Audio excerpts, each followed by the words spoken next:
Everyone, I am Mansi Jain. Welcome to my channel. आज के इस वीडियो में हम डिस्कस करेंगे सिस्टमैटिक इन्वेस्टमेंट प्लान के बारे में, जिसको हम प्यार से सिप भी बोलते हैं।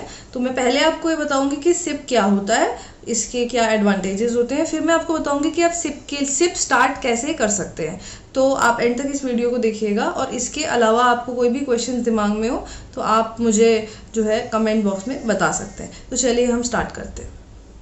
अब सिस्टमैटिक इन्वेस्टमेंट प्लान होता क्या है, देखिए जैसे हम सबके लॉन्ग टर्म गोल्स होते हैं। हो सकता है आपको कार खरीदनी हो सकता है आपको घर खरीदना हो सकता है आप सेव कर रहे हैं अपने बच्चों के मैरिज या एजुकेशन के लिए। तो अब आप चाहते हैं कि एक बड़ा अमाउंट आपका लॉन्ग टर्म के लिए इन्वेस्ट हो जाए, मगर आप एक गो में वो अमाउंट इन्वेस्ट नहीं कर सकते। तो अब आप क्या करेंगे, आप चाहते हैं कि भाई हर महीने सैलरी आती है, उसमें से एक पर्टिकुलर अमाउंट कट के इन्वेस्ट हो जाए। तो क्या ये पॉसिबल है? ये आपका सिस्टमैटिक इन्वेस्टमेंट प्लान के थ्रू पॉसिबल है। तो इसमें बेसिकली क्या होता है, इसमें ये होता है कि आप एक फिक्स्ड अमाउंट रेगुलर इंटरवल पे इन्वेस्ट कर सकते हैं। एक छोटा फिक्स्ड अमाउंट रेगुलर इंटरवल पे इन्वेस्ट कर सकते हैं। जैसे आप चाहते हैं भाई जो भी मेरी सैलरी है उसमें से 25,000 हर महीने इन्वेस्ट हो जाए अपने आप। तो क्या ये है? मुमकिन है। हाँ, ये मुमकिन है। तो आप जब सिप करेंगे तो आप स्पेसिफाई करेंगे कि भाई आपको 20,000 रुपीस या 25,000 रुपीस हर महीने की इस तारीख को इन्वेस्ट करना है। ये चीज हम डिस्कस करेंगे भी, तारीख का, अमाउंट का, ये सब मैं बताऊंगी क्या क्या आपको स्पेसिफाई करना होता है लास्ट पार्ट में।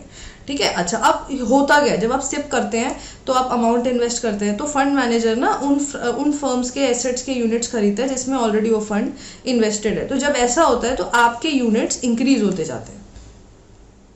तो ये होता है आपका सिप। अब इस सिप के क्या एडवांटेजेस है मैं बताती हूँ।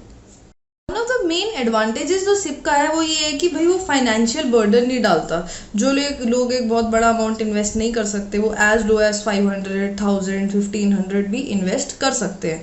तो इससे उनको दिक्कत नहीं आती। सेकेंड एडवांटेज ये होता है, देखिए मार्केट वॉलेटाइल होती है, हम सबको पता है। तो स्टॉक प्राइजेस घटते बढ़ते रहते हैं। हम जब प्राइजेस घटेंगे तो अगर प्राइजेस घट रहे हैं तो आपको यूनिट्स ज़्यादा मिलेंगे, प्राइजेस बढ़ रहे हैं तो यूनिट्स कम मिलेंगे। तो इस चीज़ का फायदा उठाकर जो है आपकी कॉस्ट, एवरेज कॉस्ट कम हो सकती है।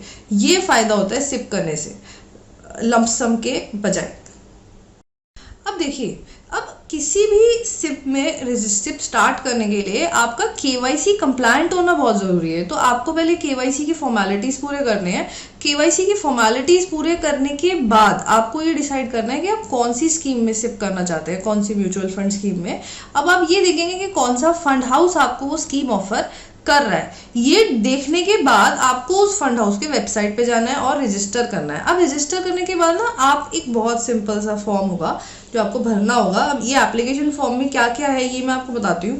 पहले तो बेसिक डिटेल्स होती हैं इन्वेस्टर की ना, फिर उसके बाद मेन चीज क्या है, देखिए आपको ये डिसाइड करना है आप कितना अमाउंट इन्वेस्ट करना चाहते हैं। ये बहुत जरूरी है। आप अपना पूरा बजटिंग करें, फिर आप देखिए आप कितना अमाउंट इन्वेस्ट कर सकते हैं, कितना चाहते हैं, और कितना अमाउंट इन्वेस्ट करने से इतने टाइम में आपका फाइनेंशियल गोल के लिए आपका अमाउंट सेव हो पाएगा। ये देखना बहुत जरूरी है कि ये सिप कैलकुलेटर के थ्रू आप कैलकुलेट कर सकते हैं। ठीक है। उसके बाद अगर सिप की रिटर्न्स आप कैलकुलेट करना चाहते हैं तो वो भी आप एक्सेल की शीट पे कैलकुलेट कर सकते हैं। अगर आपको उस पर वीडियो चाहिए तो आप मुझे कमेंट में बता सकते हैं। अच्छा, दूसरी बात, आपने डिसाइड कर लिया कितना इन्वेस्ट करना है। अब आपको डिसाइड करना है कब इन्वेस्ट करना है। देखिए अब आप चाहते हैं जैसे सैलरी मिली है तो उसके 2-3 दिन में इन्वेस्ट हो जाए। अब क्या होता है कि हर जहां भी आप फॉर्म भरेंगे वहां पे ना प्री डिटरमिन डेट्स होती हैं। तो वो डेट्स नीचे लिखी होती है। जैसे मेरे पास अभी कोटक का है फॉर्म, तो इसमें डेट दे रखी है 1st, 5th, 7th, 10th, 14th, 15th, 28th, 21st, 25th, 28th, 30th। तो ये डेट्स हैं। आपको इन डेट्स में से चूज करना है आपके लिए कौन सी डेट सूटेबल है। ध्यान से इस डेट को चूज करें। ठीक है। फिर आपको फ्रीक्वेंसी चूज करनी है। आप फ्रीक्वेंसी का क्या मतलब है, इसका मतलब है वीकली करना चाहते हैं, क्वार्टरली करना चाहते हैं, मंथली करना चाहते हो सकता है कहीं पे वीकली का ऑप्शन ना हो या कहीं पे क्वार्टरली का ऑप्शन ना हो। तो ये भी आपको ध्यान से चूज करना है। तो ये सारे आपको ऑप्शंस चूज करने को मिलते हैं। अब फिर आपको ये देखना है कि आप ग्रोथ प्लान चाहते हैं कि डिविडेंड प्लान चाहते हैं। अच्छा, डिविडेंड में आप री इन्वेस्टमेंट चाहते हैं कि पे आउट चाहते हैं।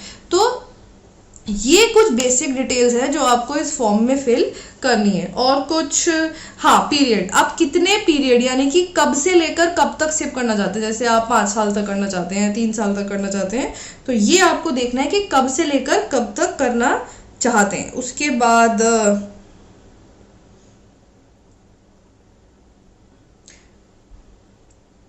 यही मेन चीज़ है। और हाँ, फिर आपको बैंक डिटेल्स देनी है, वो बैंक जिसमें से आपका पैसा कटेगा सिप के लिए, है ना। तो ये है सिप। अब टाइप्स ऑफ सिप्स भी होती है, तो उस पर मैं एक अलग वीडियो बनाऊंगी, मैं नहीं चाहती वीडियो लंबा हो जाए।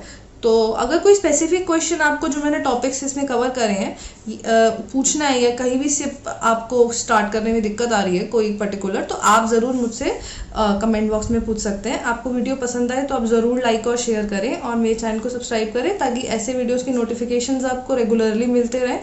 बेल आइकन को दबाना ना भूलें। Thank you and good bye.